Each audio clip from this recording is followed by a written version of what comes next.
Some shocking Baltimore Ravens trade details were revealed after the trade deadline passed. We talk about what happened, what deals fell through for the Ravens, who they talked about acquiring, and so much more coming up next here on Locked On Ravens.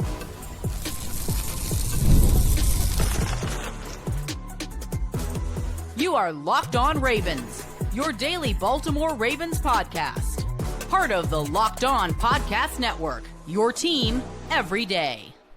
Welcome into another edition of Locked On Ravens, your daily Baltimore Ravens podcast. I'm your host, Kevin Ostreicher of Ravens Wire, here with you on the Locked On Podcast Network, your team every day. Thank you so much for being here on this bonus edition of the show. Free and available for you, all podcasting platforms. That includes in video form on YouTube, where you can like and subscribe to the channel. Also in audio form, where you can follow along and subscribe over there for 5 days a week of daily Ravens coverage, plus more like these bonus episodes. We go live after every single Ravens game, every piece of Ravens big news. So if you want Ravens coverage, we have it for you all the time on Locked On Ravens. Today's bonus edition of Locked On Ravens is brought to you by LinkedIn. LinkedIn Jobs helps find the qualified candidates you want to talk to faster. Post your job for free at linkedin.com/LockedOnNFL. Terms and conditions apply. Hopefully everybody has had a good weekend so far.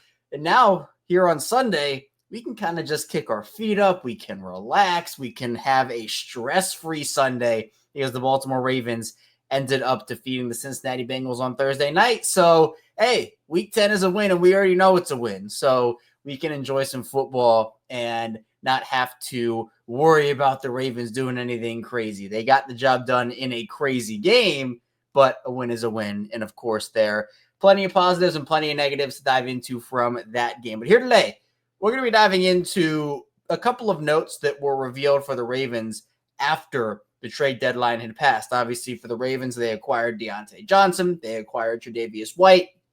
Those were the only moves that they officially made, right? Well, there are now details about players the Ravens were in on, deals that almost got done. So we're going to talk about that and kind of what it means for the team and what it kind of says about how they feel about what their roster is right now. Then in the second part of the show, Lamar Jackson just getting compared to more quarterback greats, both current and past. So we'll talk about some of the narrative surrounding Lamar. And then finally, we'll just get into some general Ravens news and notes, talk about the Cincinnati game a little bit more, and a lot more in the final part of the show. So let's get into it.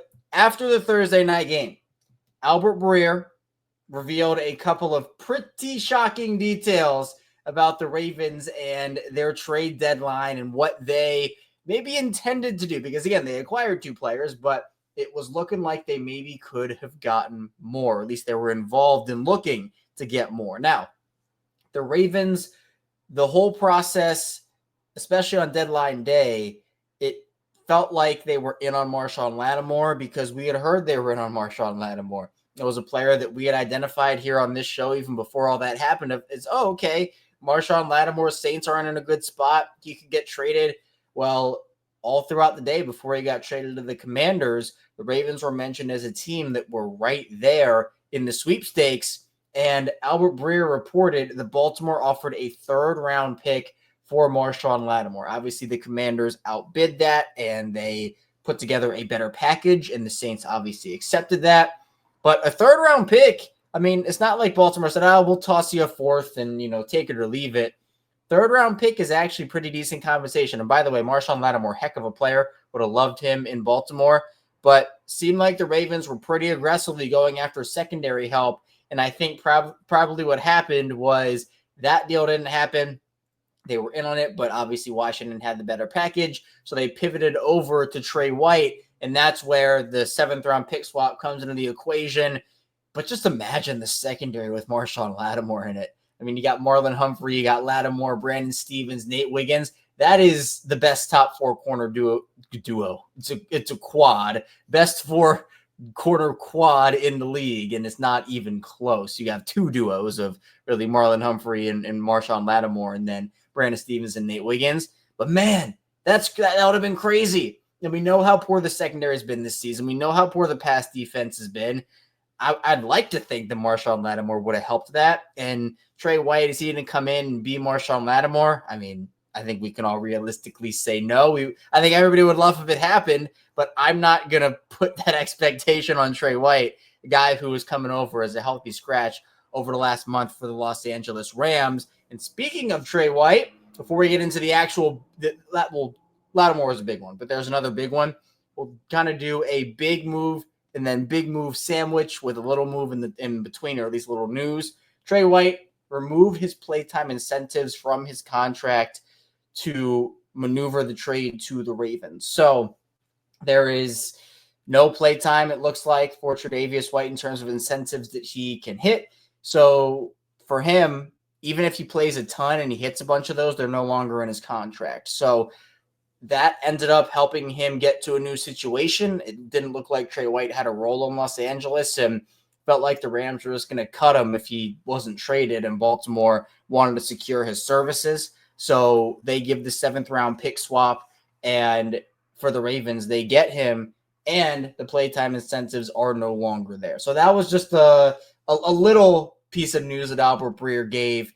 But the big one that I think everybody's talking about, not that people aren't talking about Lattimore, but the big one that everybody's talking about for sure, Calais Campbell. We had heard that the Ravens were looking for a pass rusher. We had heard that the Ravens were in on Calais Campbell. Well, the Ravens, according to Albert Breer, came close to adding Calais Campbell, but the deal fell through at the last minute. I'm just sitting there listening to this for the first time. My head's in my hands. I'm shaking my head. And I'm just defeated. I'm defeated. Calais was the answer. If you listen to the Locked On Ravens pre-trade deadline streams, we did predictions, and I had said Calais Campbell was my prediction. And honestly, I'm going to take it as a win. I'm going to take it as a win because really it seemed like that was the guy Baltimore was going after. Would have made perfect sense on this defensive line, especially one that is going through some injury situation right now and obviously have struggled as a pass rush for the majority of the season. Campbell's playing at such an elite level at 38 years old, which is ridiculous in itself. But it's another guy to add to that almost Ravens list, which is so long. I mean, we could go on forever and ever about guys that we have heard stories about, players that we've heard stories about that were almost Ravens. The Ravens were close to acquiring them, close to drafting them.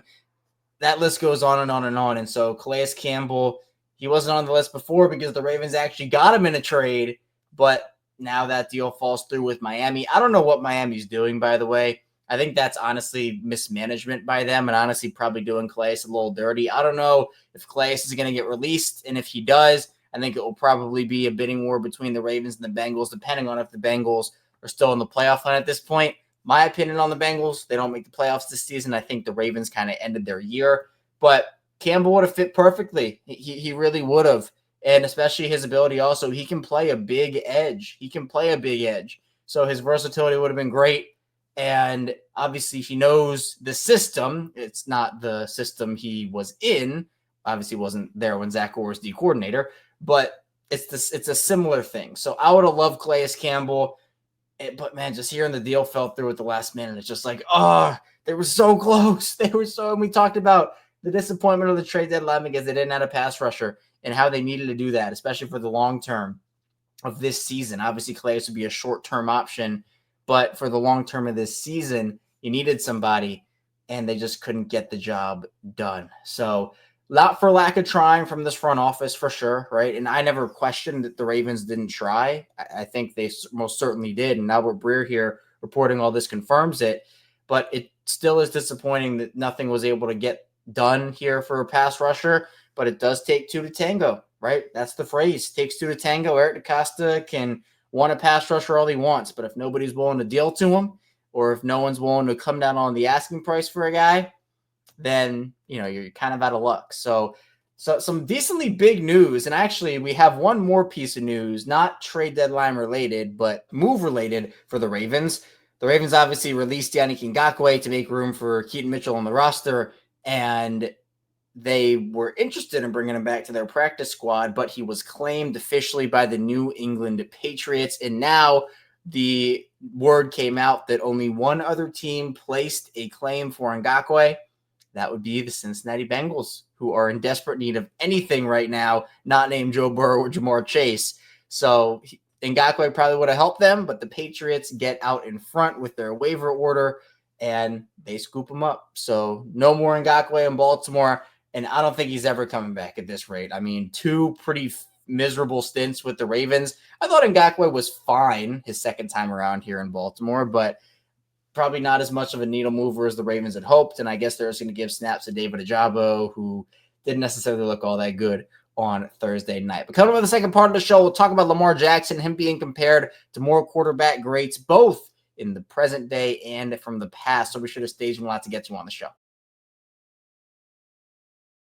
First, the show is brought to you by Arena Club. For most of us that like collecting cards, the idea of spending $2,000 or more on a Lamar Jackson rookie card, Zay Flowers rookie card, that just isn't in the cards I love collecting, but that's some serious money to drop. Thanks to slab packs from arenaclub.com, now it's possible to score gem mints for a fraction of the retail price. Every card that's listed was hit from last week's Arena Club slab pack drop. Arena Club is the only repack that provides real value, a complete view of all possible cards, and clear hit rates for each one. And the Arena Club slab pack experience is great. They have transparency with display of available cards, hit rates, grading, and so much more, and they're much better than those other mystery packs you might have purchased. Arena Club slab packs are revolutionizing the repack game with transparency. Whether you're buying, selling, trading, or displaying, Arena Club is the card collecting platform you have to check out. Right now, you can get 10% off your first slab pack or card purchase by going to arenaclub.com/LockedOnNFL. Use code LockedOnNFL to arenaclub.com/LockedOnNFL. Code LockedOnNFL for 10% off your first purchase. This show is brought to you by Hims. Ever feel like you need a little boost? It's time you stop worrying about your performance and get Hims so you can feel confident whenever you're in the mood. Just answer a series of questions on their site, and a medical provider will determine the right treatment option. If prescribed or medication ships directly to you in discreet packaging for free. The process is 100% online, so there's no need for uncomfortable doctor's visits, and no insurance is needed, and one low price covers everything from treatments to ongoing care. Start a free trial online. Visit today at hims.com/lockedon. That's HIMS.com/lockedon for your personalized ED treatment options. HIMS.com/lockedon. The products mentioned are chewable compounded products which are not approved by or verified for safety or effectiveness by the FDA. Prescriptions require an online consultation with a healthcare provider who will determine if appropriate. Restrictions apply. See website for details and important safety information. Prescription required. Price varies based on products and the subscription plan. We're back for our second segment, Locked On Ravens. Kevin Oestreicher still here with you on this Sunday edition of the show, bonus episode. Thank you, everybody, for tuning in today, making us your first listen each and every day on Locked On Ravens and just being a part of your day in general. Just hit 9,000 subscribers on YouTube. We are now less than 800 away from 10,000. So if you want to be a part of that 10,000 journey on YouTube, be sure to hit that like and subscribe button here in video form and here in audio form as well. Same show, both audio and video, by the way. We've grown that community exponentially, and it's been incredible watching the day one journey in audio form as well as the day one journey in video form too. So thank you, however you're watching or listening, for tuning in today. Let's talk about Lamar Jackson. Pretty good quarterback, right? Pretty good. He's been compared to a lot of people, a lot of quarterbacks, a lot of players, and the all-time great comparisons, the one that we've heard the most probably in terms of trajectory, and there are a couple we can point to, but one of them is Peyton Manning. Obviously, Peyton had struggles in the playoffs early in his career, didn't win a Super Bowl until a little later in his career, and I think that's where people kind of compare Lamar to with Peyton Manning. But people are kind of taking it, and we've heard this before, but Bart Scott said that Patrick Mahomes right now is the Tom Brady, and Lamar Jackson is the Peyton Manning. And that can be taken in a couple of different ways, but I think, let's lay out how it can be taken. First of all, it can be taken as, okay, well, Mahomes is going to win all the rings and, Lamar is going to maybe win one or two, but it'll always be Mahomes 1, Lamar 2. The other way that can be taken is, it's a great quarterback rivalry that has been already just one of the best we've seen, and it will stay that way. But we're going to see that until both these guys retire, and it will always be, how it was always like Brady versus Manning, and everybody looked forward to that matchup, and that excitement never went away. It'll be the same with Mahomes and Lamar. Now, obviously, Lamar's Lamar, right? Lamar's one of one, so any comparison to anybody, it's not doing him justice. But to be compared to Peyton Manning in any capacity, is great. But at the same time, are people saying, oh, he's only going to win a Super Bowl and he has no shot of winning 3 like Mahomes did, right? Is there any shot of that? But you also have a lot of people debating about Lamar Jackson and Patrick Mahomes. Who's the best quarterback? Who's the best player? A lot of people are kind of hopping on the train as, oh, well, Mahomes is the best quarterback. Lamar's the best player. Look, if we're talking about accolades, right? Mahomes has Lamar. There are no ifs, ands, or buts about that. Mahomes has 3 Super Bowls. Lamar has none. Lamar hasn't even gone to the Super Bowl, right? We're not talking about that. I think if we are talking about this season, Lamar Jackson, by far and away the best quarterback. Mahomes isn't even in like top 5 at least conversations of best quarterback, right? If you're talking about career and this, that, and the other, and Mahomes to this point has had a better career than Lamar. But Lamar is right behind him, if anything. And you can make arguments that if Lamar wins a Super Bowl, Mahomes is already in top 5 conversations and all this and all that. If Lamar wins a 3rd MVP and he wins a Super Bowl, Lamar's going to be in at least top 10 conversations, if not top 5. So no one here is debating that Patrick Mahomes does not, the Patrick Mahomes doesn't have more accolades than Lamar. No one is debating that. Mahomes has Lamar in terms of accolades. But this season, Lamar Jackson is the best quarterback in the NFL. And there really is no debate about it. And from what Lamar has done and what we have seen him do versus what he is doing now, it's night and day in a lot of different aspects. And that's just for every quarterback. Mahomes had to go through it. Brady, Manning, whoever you want to talk about, these guys have to develop. And Lamar's developed, and he's been compared to Michael Vick. He's been compared to this guy and that guy and every guy. Lamar is himself, right? Lamar does what Lamar does. Lamar doesn't do what Michael Vick did. Lamar doesn't do what Tom Brady, what Peyton Manning. Those guys are all great in their own right, but Lamar is also great in his own right too. So, you had Keyshawn Johnson and Joy Taylor debating about Lamar and Mahomes about who's the best player in the world, right? And Joy Taylor took Mahomes' side. Keyshawn took Lamar's side. So it's an ongoing debate, but to me, there's no debate about the best quarterback. There's no debate about the MVP. There were MVP rankings that came out from before week 9. And for those who don't remember, I try to wipe it from my memory. The Ravens lost to Cleveland in week 8. So I'm sure that has something to do with it. But you had Julian Edelman, Charles Woodson, Michael Vick, and Jimmy Johnson give their midseason MVP, and not one of them picked Lamar Jackson. There were 2 votes for Jaden Daniels, 1 vote for Jared Goff, and 1 vote for Josh Allen.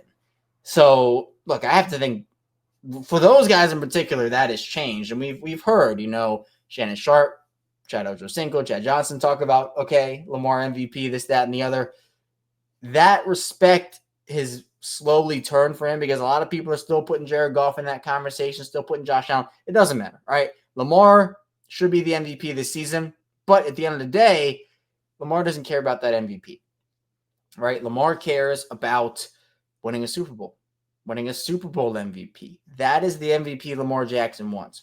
Lamar Jackson wants a Super Bowl MVP and nothing else. And the way the offense is playing, hey, he's on track to do that. But the way the defense is playing, yeah, they're not going to win a Super Bowl the way that defense is playing right now. The defense has to play better, even though the offense is playing so well. So coming up in the final part of the show, we'll talk a little bit more about that defense, talk about the Ravens and Bengals game, and just general Ravens news, notes, and quotes. Stay tuned. A lot to get to on the show. First, the show is brought to you by LinkedIn. When you're hiring for your small business, you want to find quality professionals that are right for the role. That's why you have to check out LinkedIn Jobs. LinkedIn Jobs has the tools to help you find the right professionals for your team faster and for free. So for me, I've had a ton of great experiences over on LinkedIn, finding jobs, networking, connecting. LinkedIn has it all. LinkedIn isn't just a job board. LinkedIn helps you hire professionals you can't find anywhere else. Even those who aren't actively searching for a new job might be open to the perfect role. In a given month, over 70% of LinkedIn users don't visit other leading job sites. Sorry for not looking on LinkedIn or looking in the wrong place. On LinkedIn, 86% of small businesses get a qualified candidate within 24 hours. Hire professionals like a professional on LinkedIn. Post your job for free at linkedin.com/LockedOnNFL. That's linkedin.com/LockedOnNFL to post your job for free. Terms and conditions apply. And the show is brought to you by FanDuel. Get ready to tackle the NFL action with FanDuel, America's #1 sportsbook, because right now new customers can bet $5, get $150 in bonus bets if you win. The FanDuel Sportsbook app gives you everything you need to place live bets on the NFL all in one place. So when you get 100 in the middle of the game, you can check out the latest stats, your play-by-play, and so much more on the same page where you place your bets. Just visit FanDuel.com to join today. You'll get started with $150 in bonus bets if you win your first $5 bet. That's FanDuel.com. Never waste 100. Make every moment more. FanDuel, an official sportsbook partner of the NFL. We are back. Our final segment, Locked On Ravens. Kevin Oestreicher here with you on this Sunday bonus edition of the show. Appreciate everybody again for being here today, making Locked On Ravens a part of your day and your first listen each and every single day. If you're an everyday, you tune in each and every day. Thank you so much for being here. If you are new to the channel, welcome in. Hopefully you stay a while. And if you're somewhere in the middle, welcome back to the show. Ravens beat the Bengals 35-34. Another thriller game. Moved to 7-3, 2-1 in the division. All eyes on the Pittsburgh Steelers now. At the time of this recording, I don't know if they have beaten the Washington Commanders or not. So hopefully they do. I'm hoping for a Commanders win, but we will see. But some other news and notes, especially from the game on Thursday.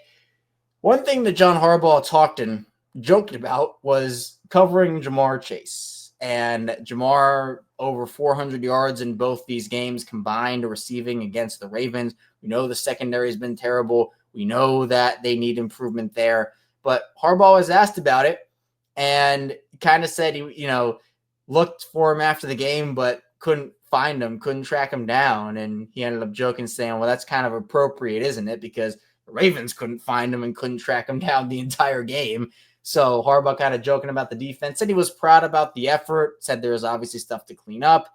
But again, it's really tough to look at this secondary right now and think Lombardi Trophy.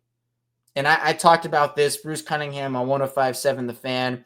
Go on with him sometimes on Saturdays. And Bruce is awesome. We're going to have him back on the show here soon. And, Bruce asked me, he said, the way this offense is playing, but the way the defense is, do you think that's a formula for the Ravens to go win a Super Bowl? And I said, yeah, it is. But the catch is that the defense has to be just below average. They don't even have to be average. The pass defense just has to be even below average, just a little improvement from what they have shown this season so far. I think the Ravens win the Super Bowl. But if the defense continues to be this poor passing defense-wise, again, I mentioned this, and I've mentioned it a bunch of different places now, the Ravens are 314 passing yards away from matching their entire 2023 total given up, and we're in week 10. That's not going to cut it. It's not going to cut it. You got a historic defense last year, a historic offense this year. And by the way, that team would be incredible. 2023 Ravens defense with 2024 Ravens offense. I mean, that's winning the Lombardi every single year. I don't care who you put up against them. That team's doing crazy numbers. But that's not the case. The defense has not been great this season. Pass rush, secondary. Run defense has been fine. Run defense has been really good. But if they can just finally get that final infinity stone, put it in that gauntlet, that would be all that they need. But they don't have to be the best pass defense in the league. They don't have to be the 10th best. They don't have to be the 15th best. Just give me like top 20. A top 20 pass defense. That's it. Top 20 pass defense, and I think you're on your way. I really do. I think you're on your way.